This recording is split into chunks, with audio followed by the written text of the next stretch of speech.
मैं सबसे पहले व्यवसाय अपना शुरू किया, क्योंकि मैं कहता हूँ सबसे हर व्यक्ति को पहले व्यवसाय बहुत ज़रूरी है। क्योंकि मेरी जो नैतिक जिम्मेदारी है, मैं अपने माता पिता ने मुझे जो जन्म दिया है, उन्होंने कुछ अपने पुत्र से, हर माता पिता अपने पुत्रों से कुछ सपना देखे होते हैं, और उस सभी पुत्रों की ये जिम्मेदारी होती है कि अपने माता पिता के सपनों को पूरा करना, साकार करना। उसी क्रम में मैं पढ़ाई। नमस्कार, मेरा नाम है शशि भूषण तिवारी और आप इस समय उत्कर्ष पत्रिका देख रहे हैं। व्यक्ति विशेष में हम एक ऐसे व्यक्ति की चर्चा करने जा रहे हैं जो वास्तव में विशेष है। वह शख्स संघर्ष करता है, संघर्ष अनुभव में बदलता है और अनुभव राजनीति में बदल जाती है। वह व्यक्ति प्रधान रहता है, गांव का विकास करता है और एक ऐसा विकास करता है जो विधानसभा से लेकर संसदीय क्षेत्र में विकास का पैमाना बन जाता है। वह व्यक्ति लाइब्रेरी खोलता है। वह व्यक्ति कौड़ीराम ब्लॉक के ग्राम प्रधान संगठन का पूर्व अध्यक्ष भी है। वह व्यक्ति विकास का ऐसा पैमाना, ऐसा खाका खींचता है कि लोगों के जहन में जिला पंचायत सदस्य का प्रत्याशी तक बन जाता है। लड़ाई तेज होती है, 56 के उम्मीदवार बनते हैं। लड़ाई ऐसी कि दो अपने ही भाई लड़ते हैं, मनोज शुक्ला और ईश्वरमणि ओझा। ईश्वरमणि ओझा जी का त्याग वहाँ से भी देखने को मिलता है जहाँ वो मजबूत कैंडिडेट होते हैं। अगर लड़ाई होती तो शायद जीत का अंतर स्क्वायर में होता, लेकिन ईश्वरमणि ओझा ये त्याग कर 59 में चले आते हैं। 59 में जितने भी इनके विरोधी हों, चाहे दिलीप मणि त्रिपाठी जी हों, चाहे जो भी इनके विरोधी हों, सबको ये साधते हैं और अपने साथ लेकर चले आते हैं। खैर, चुनाव वो हार जाते हैं। बीजेपी इनके संगठन से इतनी खुश होती है। खैर, जनता का मत होता है, क्योंकि वो एक क्षेत्र छोड़ के दूसरे क्षेत्र में आते हैं, लेकिन संगठन का सपोर्ट मिलता है। वो युवा गोरखपुर का सबसे बड़ा युवा ब्राह्मण चेहरा है। अगर यूं कहें तो जितिन प्रसाद के तरह।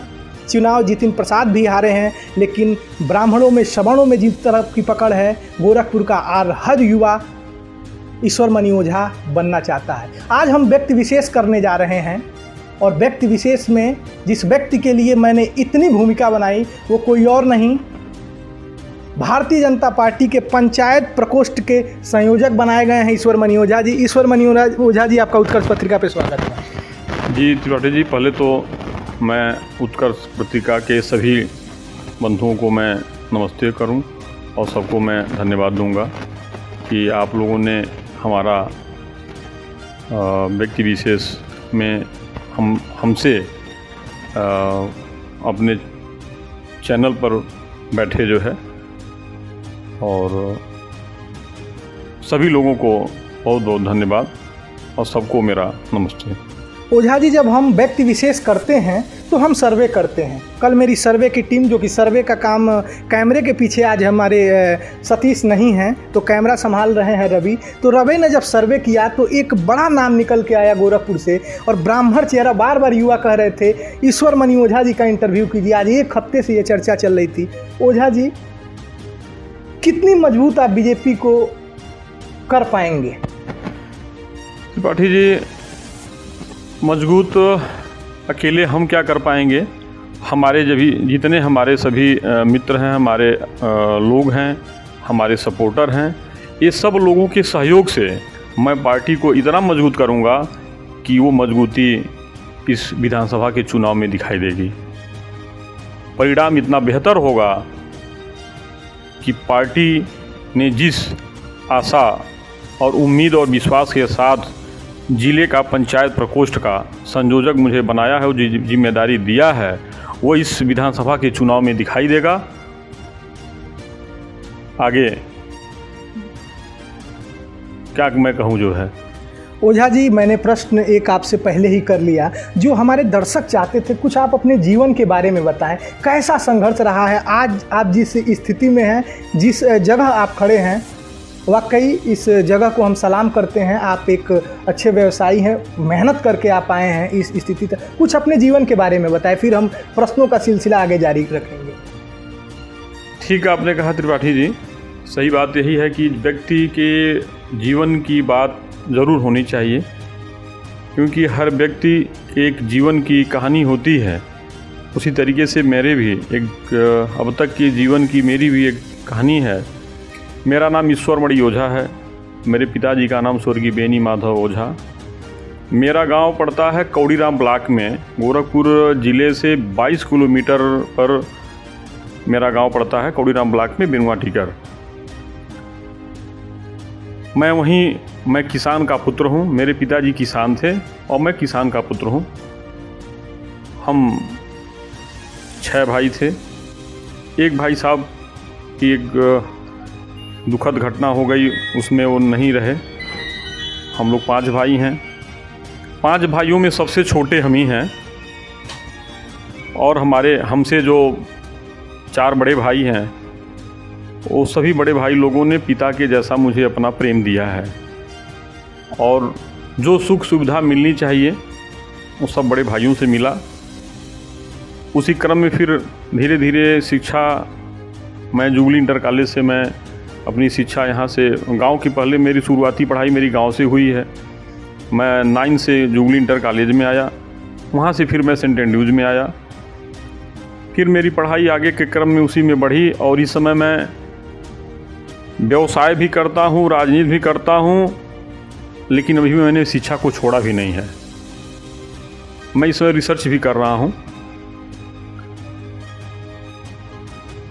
मैं सबसे पहले व्यवसाय अपना शुरू किया, क्योंकि मैं कहता हूँ हर व्यक्ति को पहले व्यवसाय बहुत ज़रूरी है, क्योंकि मेरी जो नैतिक जिम्मेदारी है, मैं अपने माता पिता ने मुझे जो जन्म दिया है, उन्होंने कुछ अपने पुत्र से, हर माता पिता अपने पुत्रों से कुछ सपना देखे होते हैं और उस सभी पुत्रों की ये जिम्मेदारी होती है कि अपने माता पिता के सपनों को पूरा करना, साकार करना। उसी क्रम में मैं पढ़ाई सेंट एंड्रूज से ग्रेजुएशन के करते समय ही मैं व्यवसाय में आ गया। हमने आइसक्रीम की फैक्ट्री पहले खोला था। आज़ाद चौक के बगल में शक्तिनगर कॉलोनी में मैं एक आइसक्रीम फैक्ट्री खोला था और उस आइसक्रीम फैक्ट्री से मैंने शुरुआत किया सन 1997 से। सन 2001 तक मैंने फैक्ट्री चलाया, फिर मैंने वह काम बंद कर दिया और भी क्षेत्र में मैं आया। व्यवसाय मेहनत मैंने, क्योंकि मेरे पिताजी कहते थे निष्ठा ईमानदारी से किसी काम को किया जाएगा तो उसमें सफलता ज़रूर ही मिलेगी। उसका परिणाम है आज कि निष्ठा ईमानदारी से मैंने अपना व्यवसाय शुरू किया। हम इस समय हमारे पास एक इंटर कॉलेज है CBSE बोर्ड का, जो पिताजी के नाम से है, गांव पे ही खुला है।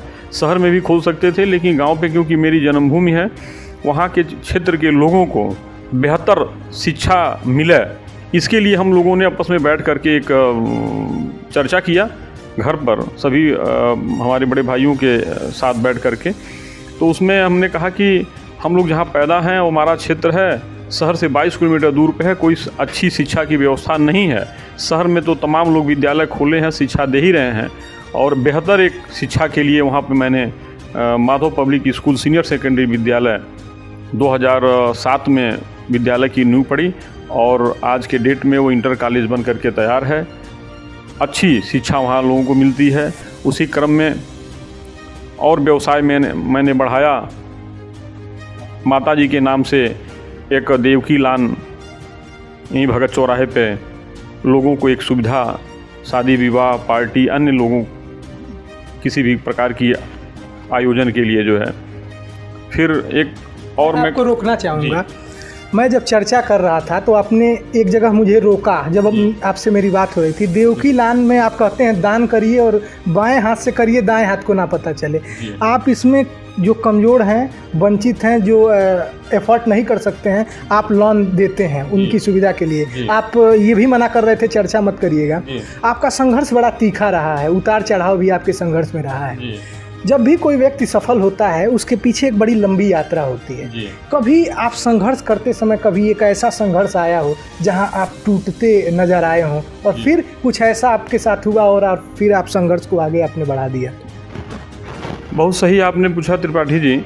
हर व्यक्ति के जीवन में एक मोड़ तो ऐसा आता ही है जहाँ पे उसको कहीं न कहीं कुछ ऐसी घटना घटती है, उसको बहुत तकलीफ़ मिलती है और वह तकलीफ़ फिर उसको सीढ़ी बन करके आगे बढ़ा भी देती है। उसी क्रम में जब मैं आइसक्रीम फैक्ट्री 2001 में मैंने बंद किया तो मेरे जीवन की वह एक सीढ़ी थी। हमने बहुत मेहनत किया था और 2001 में आकर के उस व्यवसाय में हमको बहुत अच्छी सफलता नहीं मिल पाई थी और बहुत पीड़ा हमको मिली थी। वहीं से मेरा टर्निंग पॉइंट था और मैंने अपने व्यवसाय को चेंज किया और क्रमशः आज आप लोगों के माँ भगवती की कृपा से, अपने माता पिताजी के लोगों के आशीर्वाद से मैं यहाँ पे पहुँचा हूँ। आपने अभी कहा देवकी लान में जो है ये सही है कि मैं पूरे वर्ष में हम प्रयास करते हैं। मैं पहली बार, मैं कहना नहीं चाहता था लेकिन आपने कहवा दिया, मैं वर्ष में प्रयास करता हूं कि कोई हमारे ऐसे जो मेरे संज्ञान में आता है कि कोई ऐसे गरीब लड़की के पिता जिनकी इच्छा है कि मैं अच्छी बेहतर अपने लड़की की मैं शादी करूं, उसमें अगर हमसे मिलते हैं, मैं उनके बारे में जानता हूं, मुझे लगता है कि वाकई में ये उसके उस लायक हैं, तो मैं पूरे साल में 1-2 लोगों की मैं मदद करता हूं। मदद मैं नहीं करता हूं, माँ भगवती की कृपा से होता है, लेकिन मैं उसमें सहयोग करता हूं। आपने आज ये कहवा दिया, मैं कहना नहीं चाहता। ओझा जी, पिताजी क्या आपके करते थे? मेरे पिताजी किसान थे। मैंने बताया कि मेरे पिताजी शुद्ध रूप से किसान थे। जब आपके बारे में हम सर्वे कर रहे थे तो लोगों का कहना था कि बड़ा मधुर व्यक्ति हैं, बातों से ही दिल जीत लें, ये लोगों का कहना था। और ओझा जी काफ़ी संघर्ष किए और आज जिस मुकाम पे हैं, एक महिला से मैंने जब बात की तो उन्होंने कहा कि बाबू पूछा मत, बड़ा कैले बानी वहाँ के हमरी खाती बड़ा कैले बानी, और काफ़ी संघर्ष करके आप उठे हैं, इस जगह पे आए। सब कुछ तो था आपके पास, अच्छा व्यवसाय कर रहे हैं, देवकी लान है, अच्छे खासे व्यवसायियों में आपका नाम आता है, लेकिन आपने राजनीति क्यों चुना? अगर चुना तो सबसे पहले प्रधानी, जो कि सबसे निचले स्तर से राजनीति होती है, आपने प्रधानी को ही क्यों चुना? मैं बताऊं त्रिपाठी जी, मेरे पिताजी किसान थे और मैं बहुत गरीब परिवार से मैं उठा हुआ व्यक्ति हूं। हम लोग गांव ही रहते थे और गांव की स्थितियों से मैं वाकिफ़ हूं, गांव के लोगों की पीड़ा से मैं वाकिफ़ हूं। अभी मैं चर्चा में किया हूं, एक बात मेरी छूट गई है। देवकी लान के बाद हमने एक कड़ी में, मैंने एक ट्रांसपोर्ट नगर में मैं एक अस्पताल, मानसी द मेडिकेयर सेंटर के नाम से एक अस्पताल भी मैंने अभी इसी कोविड काल के पहले बनवाया और उसको मैंने शुरू कराया। जानते हैं मैंने ऐसा क्यों सोचा? क्योंकि शिक्षा तो हो गया था, शिक्षा के माध्यम से सेवा हो जाती थी। देवकी लान है तो इसमें तमाम ऐसे लोग थे, पिता थे जो अपनी लड़कियों की शादी करना चाहते थे, उसके सहयोग में भी यहाँ सहयोग हो जाता था। स्वास्थ्य क्षेत्र जो आज के डेट में सबसे बड़ा मुद्दा है, जो हमारे प्रधानमंत्री जी, हमारे मुख्यमंत्री जी, सब लोगों का ये मुद्दा है कि आम जनता तक स्वास्थ्य सेवा अच्छी पहुँच सके। तो बहरहाल उन लोगों की प्रेरणा से मेरे मन में भी ये बात आई कि हम जिस स्थिति में जिस लायक हैं, उस व्यवस्था में मैं भी स्वास्थ्य के क्षेत्र में कुछ सहयोग मैं कर सकूं। इसके लिए मैंने देवकी टावर बना करके उसमें मानसी द मेडिकेयर सेंटर के नाम से एक हॉस्पिटल मैंने यहाँ पे चालू कराया, जिसमें बेहतर सुविधा लोगों को मिलती है। और उसमें भी किसी भी क्षेत्र का कोई हो, मेरा कोई ये नहीं कि मैंने इसी क्षेत्र का, पूरे गोरखपुर ज़िले का या गोरखपुर ज़िले के बाहर का भी कोई व्यक्ति आता है और मुझसे मिलता है तो जितना हो पाता है मैं उसमें सहयोग करता हूँ। क्योंकि मुझे लगता है कि शिक्षा, स्वास्थ्य, ये दोनों अपने आप में बहुत ही बड़ी सेवा है और इसको करके किसी से कहना भी नहीं चाहिए। ये सब करने के बाद मेरे मन में, आपने कहा कि राजनीति में कैसे आपके मन में आया, हम आगे ये शुरुआत हम ऊपर से भी कर सकते थे, लेकिन मैं आपसे बताना चाहता हूँ कि राजनीति में मैं नहीं, राजनीति में मुझे लोगों ने लाया, मेरे गांव के लोग। मैं आपसे बताना चाहता हूं, आश्चर्य होगा कि लोग चुनाव लड़ने के लिए कितना दमखम लगाते हैं, दौड़ते हैं, भागते हैं। और मैं कभी चुनाव लड़ने का मेरे मन में कभी नहीं था, लेकिन मेरे गांव के चुनाव जब आया 2015 का जो है, तो मेरे गांव के कम से कम 100-150 लोग मेरे गोरखपुर आवास पे आए। हमसे कई बार लोगों ने कहा कि आप चुनाव लड़िए, मैं चुनाव के लिए मना कर देता था। हमने कहा नहीं, आप लोग, हम ऐसी सेवा जो कर रहे हैं मैं करूँगा जो है, आप लोगों को कहीं से कोई कमी नहीं महसूस होगी। लेकिन नहीं लोग माने। मेरे बड़े भाई साहब आए हुए थे, बाहर रहते हैं, थाईलैंड रहते थे, उस समय आए हुए थे, और गांव के 100-150 लोग आए और हमारे बड़े भैया के सामने बैठे। मेरी माता जी हैं, 92 उनकी उम्र है, अभी भी पूरे वेल स्वस्थ हैं। माता जी और मेरे बड़े भैया के सामने बैठ करके उन लोगों ने कहा कि बाबू, मैं चाहता हूं कि आप अपने छोटे भाई को गांव की सेवा के लिए गांव भेजिए, इनको चुनाव लड़ने के लिए। गांव पे कुछ समस्याएं हैं, लोगों को विश्वास है कि वो समस्या का समाधान उन्हीं के द्वारा हो सकता है। और भी तमाम बातें हुई। उन लोगों की बातों को सुन करके मेरे बड़े भाई जो बाहर रहते हैं, बैंकॉक रहते हैं, भैया ने शाम के समय, हम जब आए अपने काम से, और शाम के समय हम सब लोग भोजन एक साथ करते हैं, पूरे परिवार के सब लोग एक साथ बैठते हैं, माता जी बैठती हैं और सभी भाई हम लोग बैठते हैं। उसी क्रम में भैया ने कहा कि बाबू, हम चाहते हैं कि तुम गांव से चुनाव लड़ जाओ प्रधानी का। मुझे आश्चर्य हुआ, मैं भोजन कर रहा था, मैं ऐसे आधा उठाया था, फिर मैं सोच नहीं पा रहा था कि मैं नीचे करूं कि ऊपर करूं, क्योंकि मेरे परिवार में हम लोग का व्यवसायिक पूरा परिवार था जो है। कभी राजनीति हमारे परिवार में नहीं थी, सेवा था, सभी भाइयों के अंदर सेवा था, जो सेवा करते चलिए, किसी से चर्चा मत करिए। लेकिन पहली बार रहा, भैया ने कहा कि नहीं, चुनाव आप गाँव से लड़ जाओ। हमने कहा भैया, आप ये बात कह रहे हैं जो हमेशा आप कहते रहे हैं कि नहीं, अपने व्यवसाय पे आप ध्यान दो, सेवा करो, लेकिन राजनीति की तरफ अपना दिमाग मत रखो। कहे नहीं, अब ज़रूरत आ गई है। और आज गांव के 100-150 लोग आए थे। जिस गांव में मैं छोटा था, उस गांव में मैं एक एक लोगों को मैं जानता हूं, एक एक घर पे मैं बैठा हूं, और उन लोगों ने एक ही बात कहा है कि बाबू, कितना भी पैसा हो जाएगा, आप कहीं भी चले जाएंगे, लेकिन लोग आपसे पूछेंगे कि आपका गांव कहाँ है। तो मैं कहूँगा कि मेरा गांव बेनुआ टीकर है, और बेनुआ टीकर की दुर्दशा अगर रहेगी तो मैं बहुत मजबूत और बहुत अमीर होकर के भी कोई मतलब नहीं रहेगा। वह बात मेरे मन में बैठी है, मुझे बहुत ये भाव आया है, और उन लोगों से मैंने कहा भी है कि चुनाव लड़ने के लिए मैं अपने छोटे भाई को कहूँगा, वो चुनाव लड़ेंगे भी, लेकिन आप लोग अपने निजी स्वार्थ को सबसे पहले दूर कर दीजिएगा। क्योंकि चुनाव में जो लोग पहले साथ होते हैं, चुनाव जीतने के बाद लोगों की व्यक्तिगत कुछ अपेक्षाएं होती हैं जो नहीं पूरा हो पाती, तो लोग उनके विरोध में भी आ जाते हैं।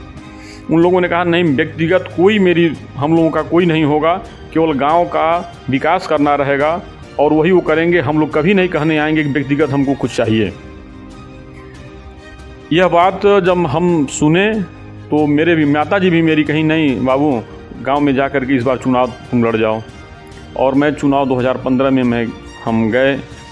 और आपसे मैं कहना चाहता हूँ तिवारी जी, आपके इस उत्कर्ष पत्रिका के चैनल के माध्यम से भी मैं कहना चाहता हूँ, आम जनता सभी लोगों को मैं कहना चाहता हूँ कि मैं भाव विभोर हो जाता हूँ। जब मैं गांव में चुनाव लड़ने में गया, मेरे सामने जो प्रत्याशी थे, पूर्व प्रधान थे, उनकी बड़ी छवि थी, बड़ा नाम था,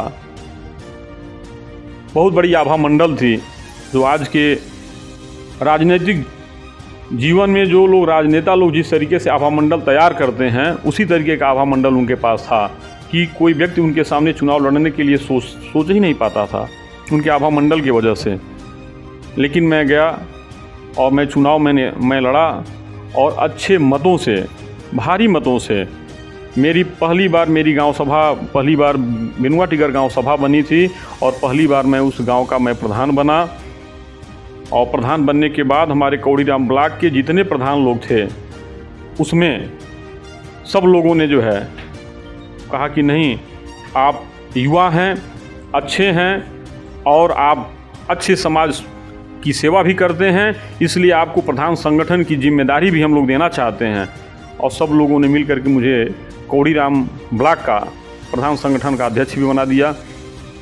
मैं बताऊं आपसे कि मैं इन सब चीज़ों को, मैं जब कभी कभी रात में मैं सोचता था तो मैं बड़ा विवश हो जाता था कि लोगों का क्या विश्वास हमसे है, इन विश्वास को मैं कैसे, लोगों का विश्वास मैं पूरा करूं।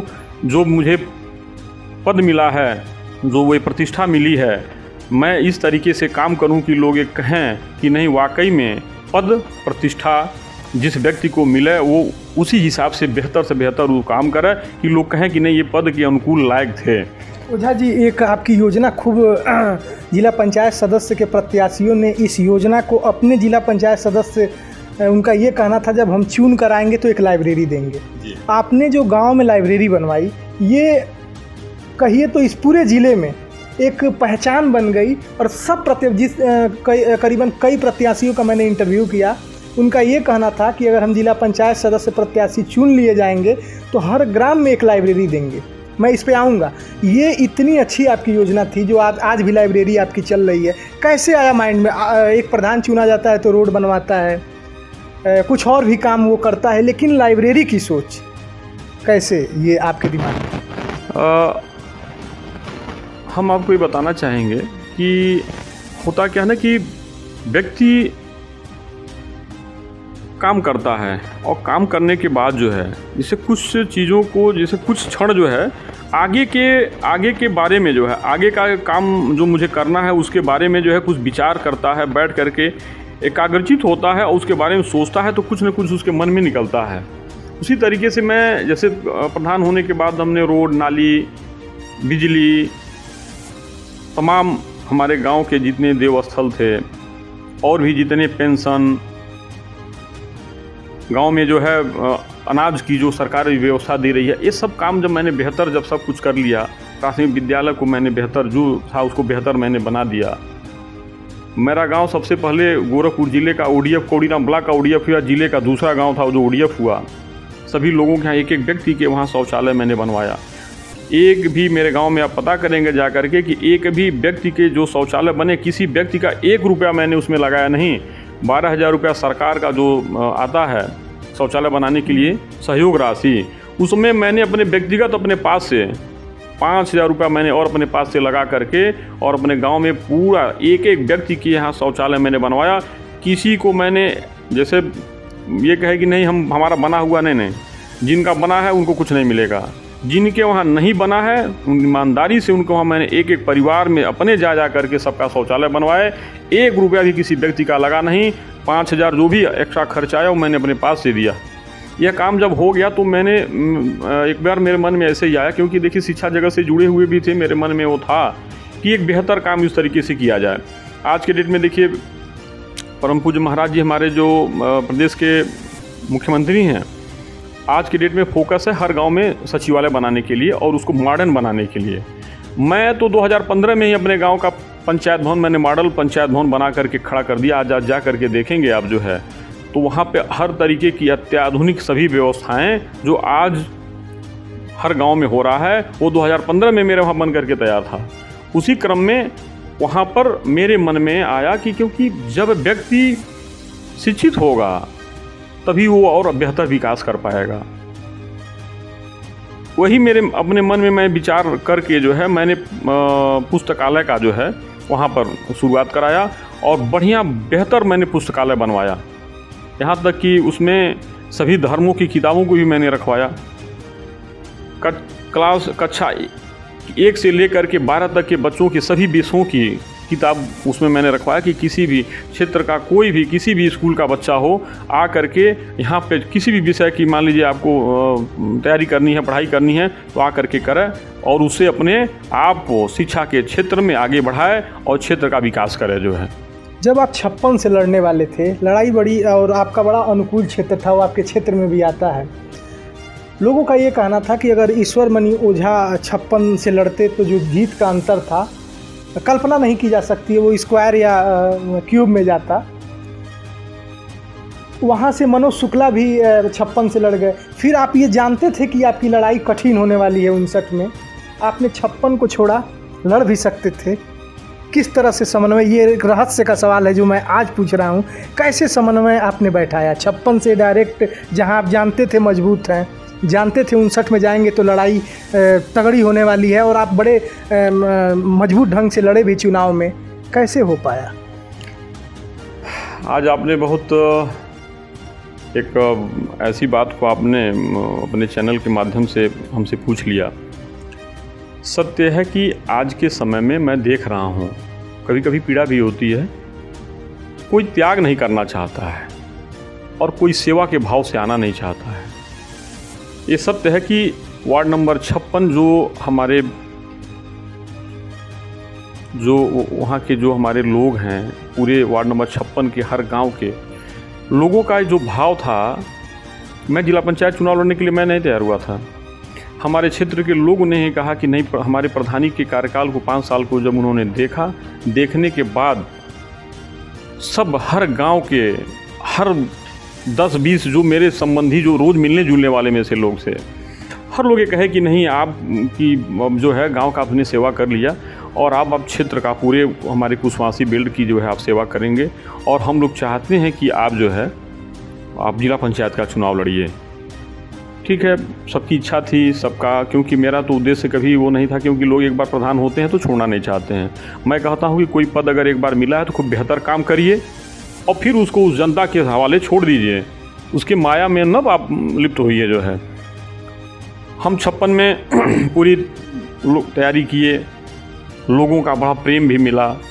एक मैंने कार्यक्रम हमने गांव पे मैंने किया था जो है, उसमें हमारे MMM के कुलपति जी भी गए थे, हमारे गोरखपुर ग्रामीण के विधायक भी गए थे। मैं बताऊं आपसे कि वह कार्यक्रम एक अद्भुत कार्यक्रम था।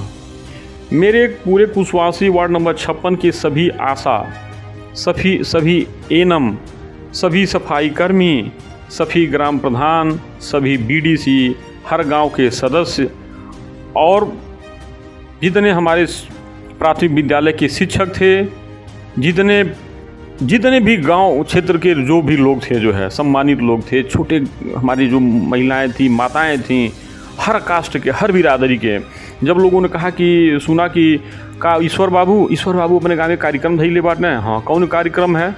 अरे तो वो एक बढ़िया जौन बा वो पंचायत भवन बनवले बाटे और एक बढ़िया सहज जन सेवा केंद्र जो है खोलवले बाटे और पुस्तकालय का उद्घाटन बा। उनमें ग्रामीण विधायक और इंजीनियरिंग कॉलेज के कुलपति जी भी आया बताना। ऐसा लोग सुने तो मैं जितने लोगों से मैं कह पाया था मैं कहा ही था। अन्य मैं बताऊं कि मैं हतप्रभ था। कभी वहाँ आप क्षेत्र में पूछिएगा, कम से कम 3000 की वहाँ पे भीड़ हुई थी और आश्चर्य होगा उस 3000 में 1000 केवल हमारी क्षेत्र की केवल माताएं गई थी। 1000 से ज़्यादा केवल माताएं उसमें थीं।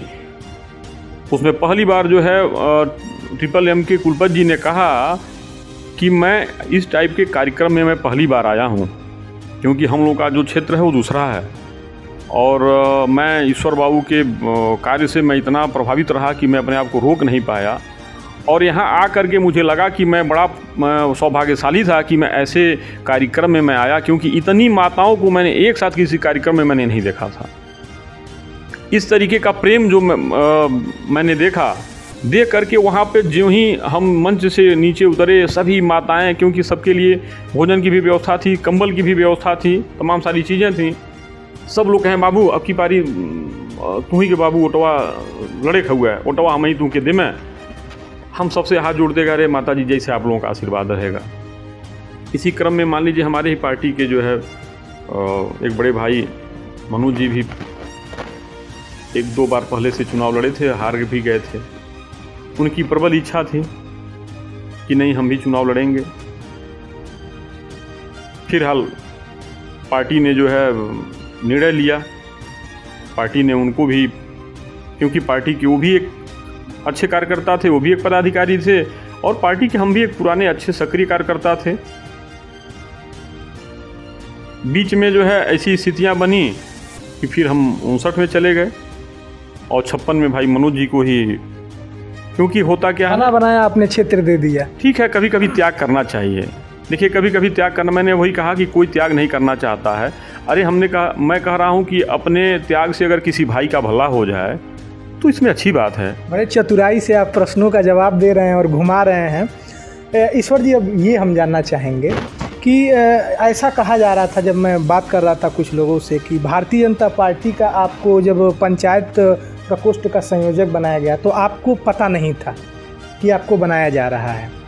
कब आपको पता चला और कब बड़े पदाधिकारियों का आपके पास फ़ोन आया कि ईश्वर मणि ओझा जी आपको इस पद को सुशोभित करना है और आपको इस संगठन की जिम्मेदारी संभालनी है? ज़रा आपने सही कहा त्रिपाठी जी, मुझे तो सही बात है कि ये जानकारी नहीं थी कि संगठन से मुझे इस तरीके की इतनी बड़ी जिम्मेदारी मुझे मिलेगी।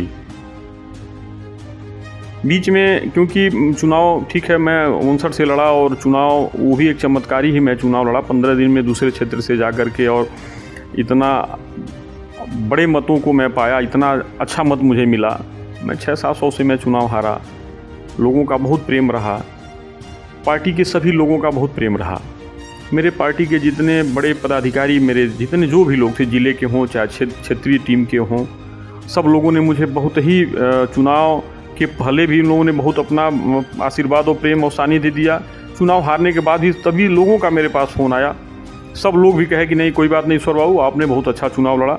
चुनाव ठीक है, हार जीत तो सबकी भाई भाग्य की बात है, हो ही जाती है, लेकिन चुनाव आपने बहुत अच्छा लगा। पार्टी का आपने मजबूती से वहाँ पे वार्ड नंबर 59 में, जहाँ पे कभी पार्टी 600-700 वोट ही कभी पाती थी, जो जब भी इसके पहले हमारे पहले पार्टी ने जब भी वहाँ चुनाव कोई भी प्रत्याशी लड़ा हो वो 500-600 से ज़्यादा नहीं पाता था।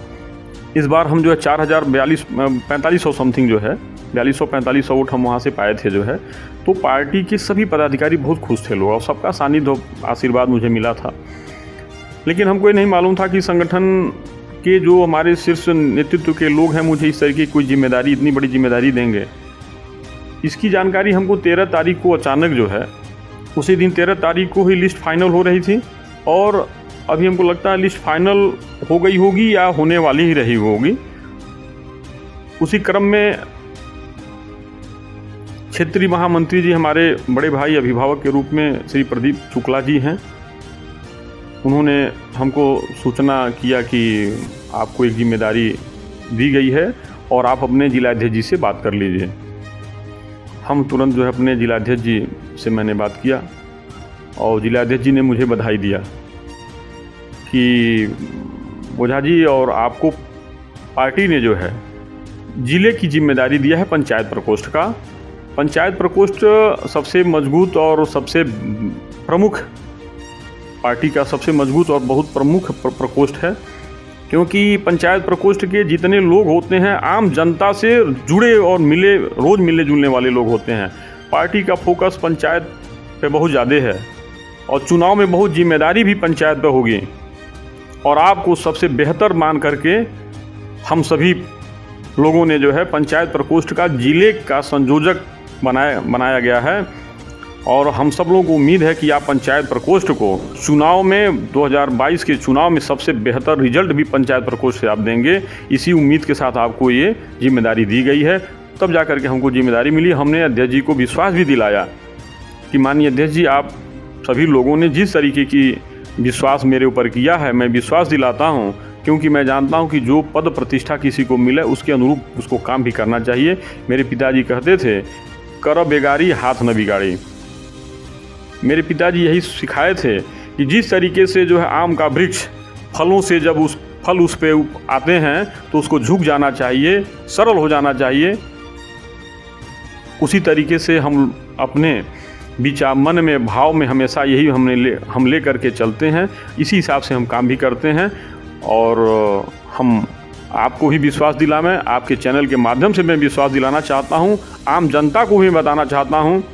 पंचायत प्रकोष्ठ के हमारे सभी जो मेरे पदाधिकारी हैं, जो भी मेरे लोग हैं, मैं सबको विश्वास दिलाना चाहता हूं कि पंचायत प्रकोष्ठ को आप सब लोगों के सहयोग से मैं ज़िले में बहुत मजबूत और बहुत व्यवस्थित और सबसे बेहतर परिणाम के लिए मैं प्रयास करूंगा कि सबसे बेहतर परिणाम। अखिलेश यादव का मैं एक मेन स्ट्रीम मीडिया पे इंटरव्यू देख रहा था, बड़े चैनल पे, तो उन्होंने कहा अब की बार 400 के पार, जो 3 सीटें बचेंगी। तो किसी बड़े पत्रकार ने पूछा वो 3 सीटें, तो उन्होंने कहा कि एक बीजेपी, एक कांग्रेस और पार्टियों के लिए होगा। इस बार जिस तरह से बीजेपी ने काम किया है, जिस तरह से विकास किया है, जनता नाराज़ है और हम 400 सीटें पाने वाले हैं। तो क्या लग रहा है, एक तरफ आपकी पार्टी नारा दे रही है अब की बार 350 के पार, अखिलेश यादव कह रहे हैं कि 400 तो हम ही पाएंगे, क्या कहना चाहेंगे? अब कहना तो क्या है, आप लोग भी जानते ही हैं, क्योंकि आप लोग तो हर क्षेत्र में, हर गांव में एक एक व्यक्ति से मिलते हैं। माननीय अखिलेश यादव जी जो कह रहे हैं, ठीक है, उनका विचार है, आम जनता का विचार तो नहीं है ना। आम जनता का विचार तो यही है कि 350 प्लस भारतीय जनता पार्टी का होगा। क्यों?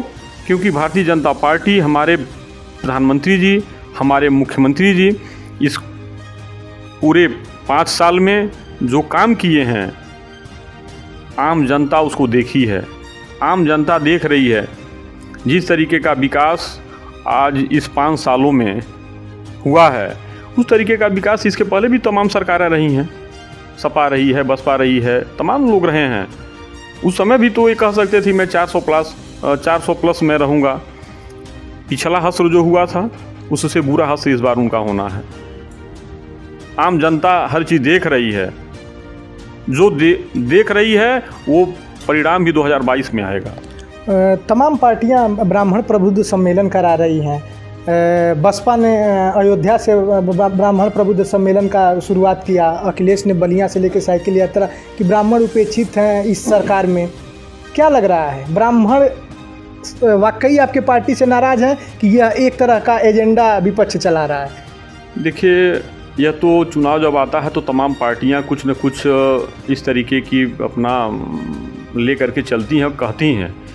लेकिन सही ये है कि क्या ईश्वर मणि ओझा आपके सामने इस चैनल पर बैठे हैं, हम ब्राह्मण नहीं हैं? अगर ब्राह्मणों की उपेक्षा इस पार्टी में होती तो हमको जिले की इतनी बड़ी जिम्मेदारी क्यों दी जाती? तो विपक्ष का कहना है कि 6 महीने चुनाव है, इसीलिए इनको इस पद पे बैठा दिया गया है। क्यों? इसके पहले अभी जो चुनाव था जो है, मान ली मनोज शुक्ला भी 56 से चुनाव लड़े, तो क्या वो ब्राह्मण नहीं थे? जिला उपाध्यक्ष भी हैं।